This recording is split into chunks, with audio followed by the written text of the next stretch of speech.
Hello students, आइए आज के वीडियो में हम सुनते हैं प्रेमचंद जी की कहानी पूस की रात। पूस का मतलब है बच्चों पोष का महीना। जो हमारे हिंदी के मास होते हैं उसमें जो सर्दियों का मौसम होता है तो तब एक पोष का महीना आता है। तो उस महीने में बहुत ज़्यादा ठंड पड़ती है, जो जनवरी फरवरी वाले मंथ होते हैं उसमें आता है वो। तो यहाँ पर क्या है, एक पात्र है, गरीब किसान है, उसका नाम है हल्कू, और एक उसकी पत्नी है। तो देखिए, हल्कू ने आकर स्त्री से कहा, मतलब अपनी पत्नी से कहा, सहना आया है। सहना भी एक व्यक्ति का नाम है यहाँ पर। वो हल्कू से पैसे मांगने आया है।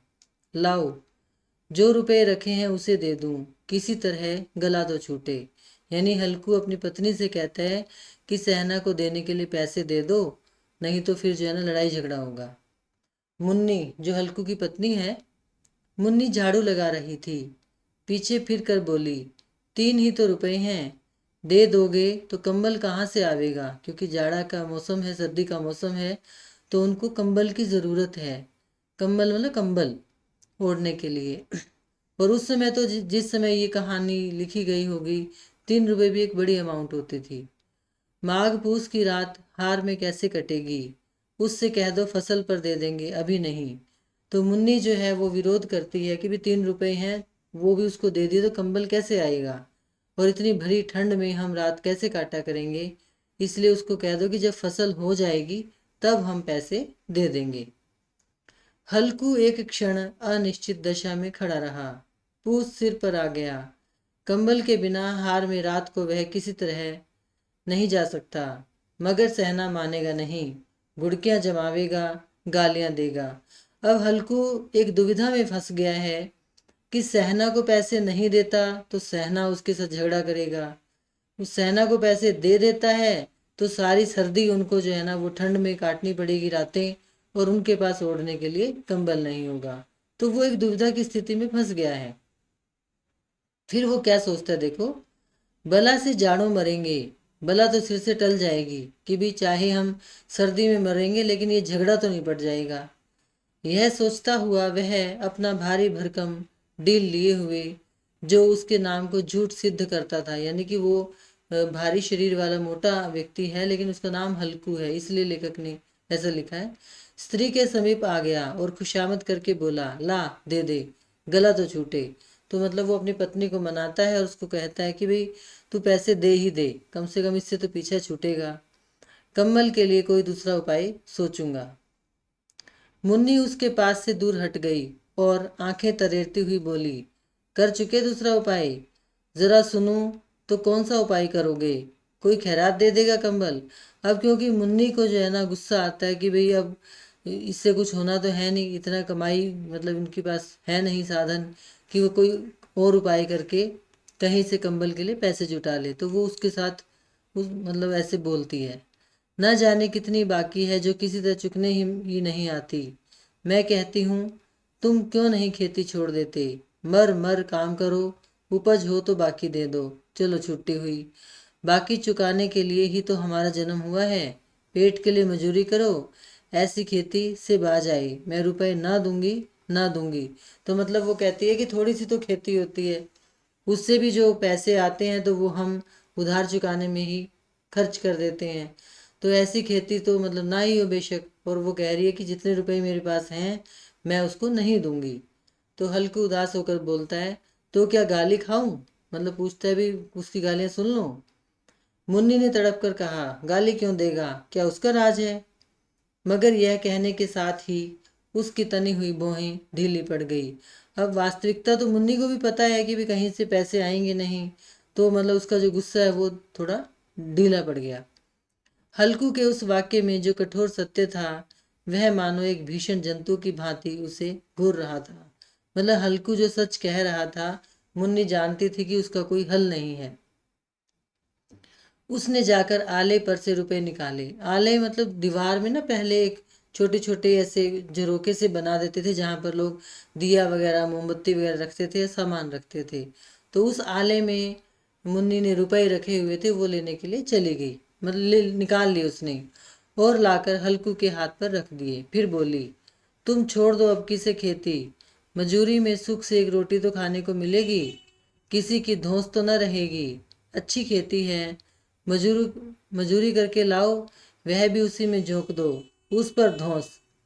हल्कू ने रुपए लिए और इस तरह बाहर चला मानो अपना हृदय निकाल कर देने जा रहा हो। मतलब वो बोलती भी रहती है और एंड में उसको पैसे दे देती है। और हल्कू भी बड़े भारी मन से, मतलब दुखी मन से वो पैसे लेकर उसको देने चला जाता है सहना को। उसने मजूरी से एक एक पैसा काट कपट कर 3 रुपए कम्बल के लिए जमा किए थे।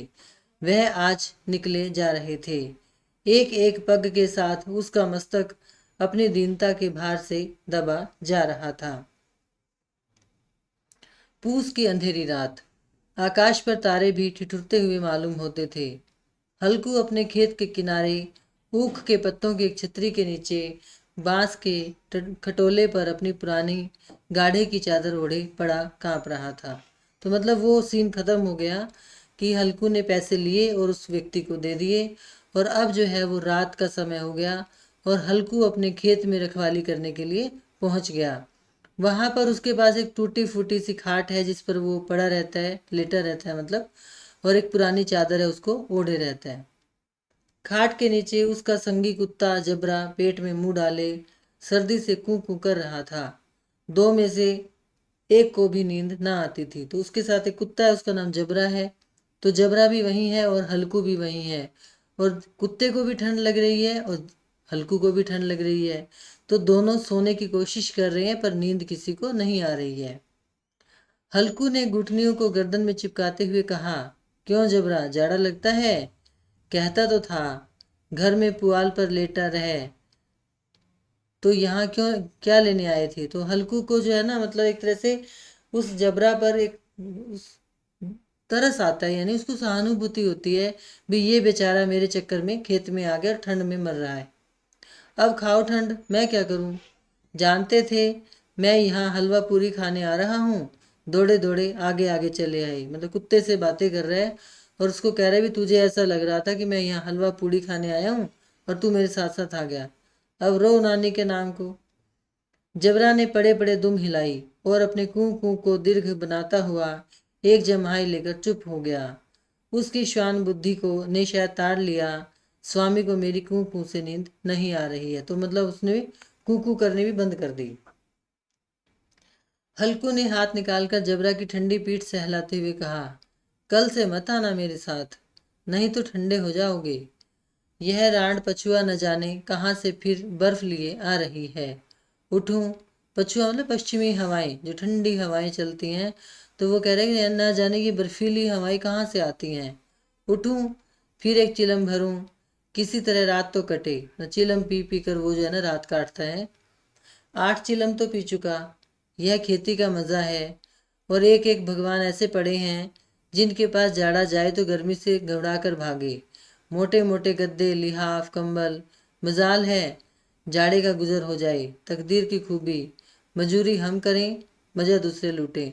तो हल्कू जो है ना, मतलब अपने एक तरह से अपनी गरीबी से भी वो दुखी है और वो सोच रहा है भी कुछ लोग इतने गरीब हैं कि सर्दी उनके पास नहीं फटकती, उनके पास इतनी सुविधाएं हैं, और एक हम हैं मजदूरी भी करते हैं और ठंड में भी मरते हैं। हल्कू उठा, गड्ढे में से जरा सी आग निकालकर चिलम भरी। जबरा भी उठ बैठा। हल्कू ने चिलम पीते हुए कहा, पिएगा चिलम? जाड़ा तो क्या जाता है, जरा मन बदल जाता है। मतलब वो अपने मन को एक तरह से बहला रहा है और अपनी रात को काट रहा है। जबरा ने उसके मुंह की ओर प्रेम से छलकती हुई आंखों से देखा। हल्कू, आज और जाड़ा खा ले, कल से मैं यहाँ पुआल बिछा दूंगा। मतलब उसको कहता है, कुत्ते से बात कर रहा है वो, तो उस कुत्ते को जबरा को बोलता है कि कल से मैं यहाँ कोई घास फूस की दरी सी बना दूंगा, उसमें घुस कर बैठना, तब जाड़ा न लगेगा। जबरा ने अपने पंजे उसकी घुटनों पर रख दिए और उसके मुंह के पास अपना मुंह ले गया। हल्कू को उसकी गर्म सांस लगी। चिलम पीकर हल्कू फिर लेटा और निश्चय करके लेटा कि चाहे कुछ हो, अब की सो जाऊंगा। पर एक ही क्षण में उसके हृदय में कंपन होने लगा। मतलब उसने एक तरह से निश्चय किया कि अब तो सोऊंगा ही, लेकिन ठंड इतनी ज्यादा थी कि वो सो नहीं पा रहा था। कभी इस करवट लेटता, कभी उस करवट, पर जाड़ा किसी पिशाच की भांति उसकी छाती को दबाए हुए था। जब किसी तरह न रहा गया तो उसने जबरा को धीरे से उठाया और उसके सिर को थपथपाकर उसे अपनी गोद में सुला लिया। कुत्ते की देह से जाने कैसी गंध आ रही थी, पर वह उसे अपनी गोद में चिपटाए हुए ऐसे सुख का अनुभव कर रहा था जो इधर महीनों से उसे न मिला था। जबरा शायद यह समझ रहा था कि स्वर्ग यही है, और हल्कू की पवित्र आत्मा में तो उस कुत्ते के प्रति घृणा की गंध तक न थी। मतलब कुत्ते से बदबू आ रही थी, पर हल्कू ने फिर भी उसको गोदी में लिटाया हुआ था और वो एक दूसरे का सहारा बने हुए थे। अपने किसी अभिन्न मित्र या भाई को भी वह इतनी ही तत्परता से गले लगाता। वह अपनी दीनता से आहत न था जिसने आज उसे इस दशा को पहुंचा दिया। नहीं, इस अनोखी मैत्री ने जैसे उसकी आत्मा के सब द्वार खोल दिए थे और उनका एक एक अणु प्रकाश से चमक रहा था। मतलब वो अपनी गरीबी से इतना दुखी नहीं था, बल्कि उसको उसे उस कुत्ते पर इतना प्रेम आ रहा था कि उसको उसने गले से लगाया हुआ था, जैसे कोई व्यक्ति अपने दोस्तों को, अपने मित्रों को गले लगाता है। सहसा जबरा ने किसी जानवर की आहट पाई। इस विशेष आत्मीयता ने उसमें एक नई स्फूर्ति पैदा कर दी थी, जो हवा के ठंडे झोंकों को तुच्छ समझती थी। वह झपट कर उठा और छपरी से बाहर भौंकने लगा। हल्कू ने उसे कई बार चुमकार कर बुलाया, पर वह उसके पास न आया। हार में चारों तरफ दौड़ दौड़ कर भौंकता रहा। एक क्षण के लिए आ भी जाता तो तुरंत ही फिर दौड़ता। कर्तव्य उसके हृदय में अरमान की भांति ही उछल रहा था। मतलब कि वो जो कुत्ता है और वो जो हल्कू है, वो दोनों आपस में ही एक दूसरे का सहारा बने हुए हैं, और कोई भी बात चाहे किसी को समझ आए या ना आए, बस वो कम्युनिकेशन कर रहे हैं। 1 घंटा और गुजर गया। रात ने शीत को हवा से धधकाना शुरू किया। मतलब ठंड, जैसे जैसे रात बीतती है ठंड बढ़ती जा रही है। हल्कू उठ बैठा और दोनों घुटनों को छाती से मिलाकर सिर को उसमें छिपा लिया। मतलब बिल्कुल वो है ना, इकट्ठा होकर बैठ गया। फिर भी ठंड कम न हुई। ऐसा जान पड़ता था सारा रक्त जम गया है। मतलब जैसे हड्डियों और शरीर में जो खून है वो जम गया है। धमनियों में रक्त की जगह हिम बह रहा है। उसने झुककर आकाश की ओर देखा। अभी कितनी रात बाकी है। सप्तऋषि अभी आकाश में आधे भी नहीं चढ़े। ऊपर आ जाएंगे तब कहीं सवेरा होगा। अभी पहर से ऊपर की रात है। मतलब पहले लोग जो है ना, वो सप्तऋषियों को देखकर ही अंदाजा लगाते थे कि भी कितना समय अभी बचा है। तो हल्कू को भी समझ आ गया कि अभी तो बहुत सारी रात, लंबी रात पड़ी है। हल्कू के खेत से कोई एक गोली के टप्पे पर आमों का एक बाग था। पतझड़ शुरू हो गई थी। बाग में पत्तियों का ढेर लगा हुआ था। हल्कू ने सोचा, चलकर पत्तियां बटोरूं और उन्हें जलाकर खूब तापूं। रात को कोई मुझे पत्तियां बटोरते देख तो समझे कोई भूत है। कौन जाने कोई जानवर ही छिपा बैठा हो। मगर अब तो बैठे नहीं रहा जाता। मतलब कोई किसी दूसरे के खेत से पत्तियां लाना भी खतरनाक उसके लिए हो सकता था, लेकिन अब क्योंकि जो ठंड है वो इतनी ज़्यादा थी कि वो उस खतरे को उठाने के लिए भी तैयार था। मतलब कोई व्यक्ति उसको लड़ाई कर सकता था उससे, या वहाँ कोई छिपा हुआ जानवर भी हो सकता था जो उसको, मतलब उसको कोई हानि पहुंचाता। लेकिन इस सारे डर के बावजूद हल्कू ने सोचा कि कुछ पत्तियां चुनकर ले आता हूँ। उसने पास के अरहर के खेत में जाकर कई पौधे उखाड़ लिए और उनका एक झाड़ू बनाकर हाथ में सुलगता हुआ उपला लिए बगीचे की तरफ चला। जबरे ने उसे आते देखा तो पास आया और दुम हिलाने लगा। हल्कू ने कहा, अब तो नहीं रहा जाता जबरू, चलो बगीचे में पत्तियां बटोर कर तापें। टांठे हो जाएंगे तो फिर आकर सोएंगे। अभी तो बहुत रात है। तो वो जबरा को लेकर पत्तियां लेने चला गया।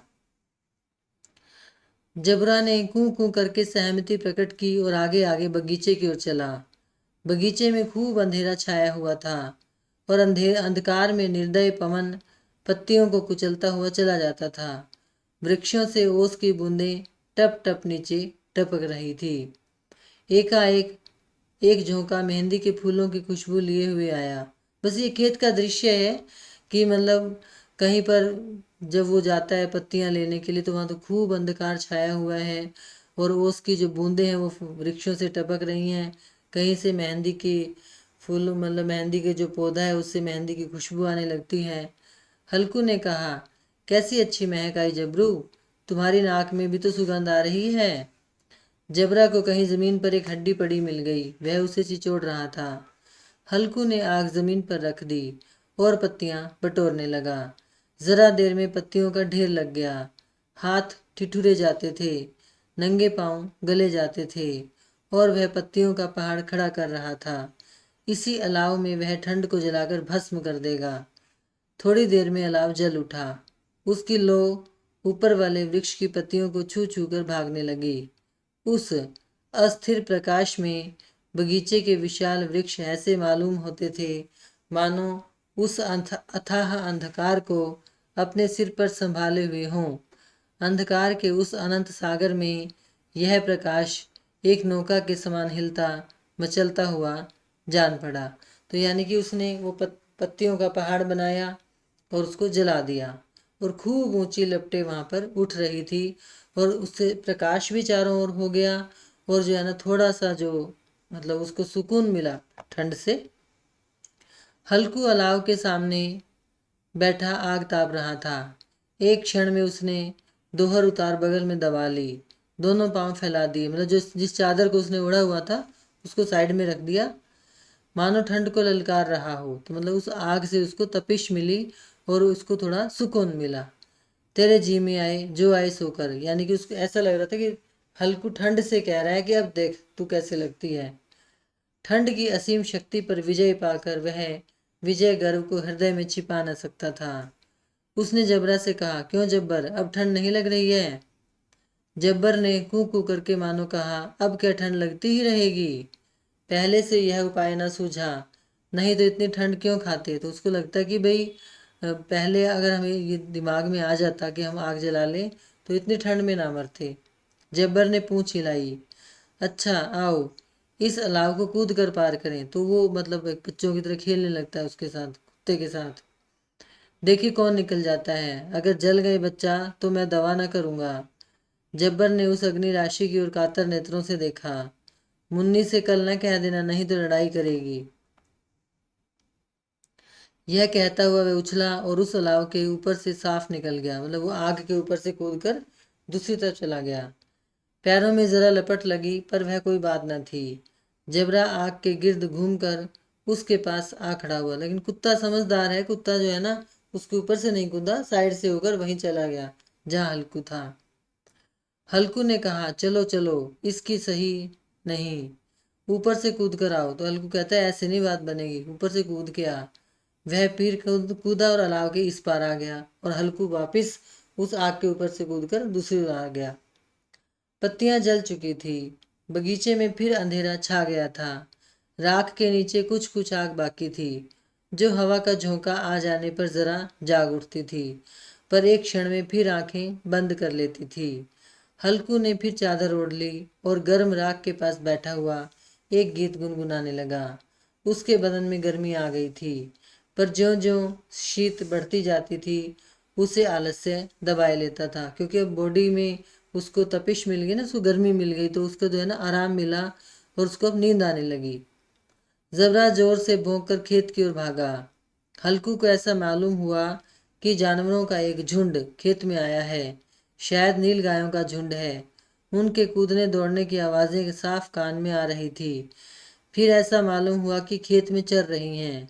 उनके चबाने की आवाज चर चर सुनाई देने लगी, मतलब जो जानवर हैं वो उसका खेत चर रहे थे। उसने दिल में कहा, नहीं, जबरा के होते कोई जानवर खेत में नहीं आ सकता। लेकिन अब उसको जो है ना वो मतलब उसको खेत की टेंशन नहीं है, अब उसको नींद आ रही है और उसको लगता है कि अब मैं पहले आराम कर लूँ, खेत की देखी जाएगी बाद में। और वो अपने आप को तसल्ली देने के लिए कहता है कि भाई जब तक जबरा है तब तक हमारे खेत में कोई जानवर नहीं आ सकता। नोच ही डाले, मुझे भ्रम हो रहा है, कहाँ, अब तो कुछ सुनाई नहीं देता, मुझे भी कैसा धोखा हुआ। उसने जोर से आवाज लगाई, जबरा जबरा। जबरा भौंकता रहा, उसके पास न आया। फिर खेत के चले जाने की आहट मिली। अब वह अपने को धोखा न दे सका। उसे अपनी जगह से हिलना जहर लग रहा था, कैसा दंदाया हुआ था। इस जाड़े पाले में खेत में जाना जानवरों के पीछे दौड़ना असह्य जान पड़ा। वह अपनी जगह से ना हिला। मतलब कि एक तरह से मन में वो, उसको पता तो चल गया कि वहाँ जानवर आ गए, लेकिन फिर भी उसको लगा कि भाई एक बार के लिए कि इससे अच्छा तो वो खेत चर ही जाए जानवर, कम से कम उसको रात को वहां आकर पहरा तो नहीं देना पड़ेगा। और उसको अपनी जगह से हिलना बड़ा कठिन लग रहा था। उसने जोर से आवाज लगाई, लिहो लिहो। जबरा फिर भौंक उठा। जानवर खेत चर रहे थे, फसल तैयार है, कैसी अच्छी खेती थी, पर ये दुष्ट जानवर उसका सर्वनाश किए डालते हैं। हल्कू पक्का इरादा करके उठा और 2-3 कदम चला, पर एकाएक हवा का एक ऐसा ठंडा चुभने वाला बिच्छू के डंक का सा झोंका लगा कि वह फिर बुझते हुए अलाव के पास आ बैठा और राख को कुरेद कर अपनी ठंडी देह को गरमाने लगा। मतलब उसने उठने की कोशिश की जाने की, पर ठंड इतनी ज्यादा थी कि वो वापस लौट आया। जबरा अपना गला फाड़ डालता था। नील गाय खेत का सफाया किए डालती थी और हल्कू गर्म राख के पास शांत बैठा हुआ था। अकर्मण्यता ने रस्सियों की भांति उसे चारों ओर से जकड़ रखा था। उसी राख के पास गर्म जमीन पर वह चादर ओढ़कर सो गया। तो मतलब जानते हुए भी कि उसके खेत जानवर चर रहे हैं, वो सो गया। उसको अब जो है ना कोई परवाह नहीं थी। सवेरे जब उसकी नींद खुली तब चारों ओर धूप फैल गई थी और मुन्नी कह रही थी, क्या आज सोते ही रहोगे? तो मतलब वो उठने में उसको देरी हो गई और उसकी जो पत्नी है वो खेत में आ गई। तुम यहाँ आकर रम गए और उधर सारा खेत चौपट हो गया। हल्कू ने उठकर कहा, क्या तू खेत से होकर आ रही है? मुन्नी बोली, हाँ, सारे खेत का सत्यानाश हो गया। भला ऐसे भी कोई सोता है? तुम्हारे यहाँ मड़ैया डालने से क्या हुआ? मतलब वो कहती भी, तुम यहाँ निगरानी करने आए थे, फिर हुआ क्या? सारा खेत तो चौपट ही हो गया। हल्कू ने बहाना किया। तो वो हल्कू जो है ना वो उसको मतलब झूठ बोलता है। मैं मरते मरते बचा, तुझे खेत की पड़ी है। पेट में ऐसा दर्द हुआ कि मैं ही जानता हूँ। दोनों फिर खेत के डांड पर आए। देखा, सारा खेत रौंदा हुआ पड़ा है और जबड़ा मड़ैया के नीचे चित लेटा है, मानो प्राण ही ना हो। दोनों खेत की दशा देख रहे थे। मुन्नी के मुख पर उदासी छाई थी, पर हल्कू प्रसन्न था। मतलब मुन्नी उदास हो गई कि खेत खराब हो गया, लेकिन हल्कू खुश था कि चलो इससे भी पीछा छूटा। मुन्नी ने चिंतित होकर कहा, अब मजूरी करके माल गुजारी भरनी पड़ेगी। तो कहती है, अब तुम्हें खेत से फसल तो हुई नहीं कि अब तुम्हें मजदूरी करनी पड़ेगी। तो हल्कू ने प्रसन्न मुख से कहा, रात को ठंड में है, सोना तो ना पड़ेगा। तो कहता है कि कम से कम रात को है निगरानी करने तो नहीं आना पड़ेगा, इससे अच्छा तो मैं मजदूरी ही कर लूँगा। तो ये थी बच्चों कहानी पूस की रात। धन्यवाद।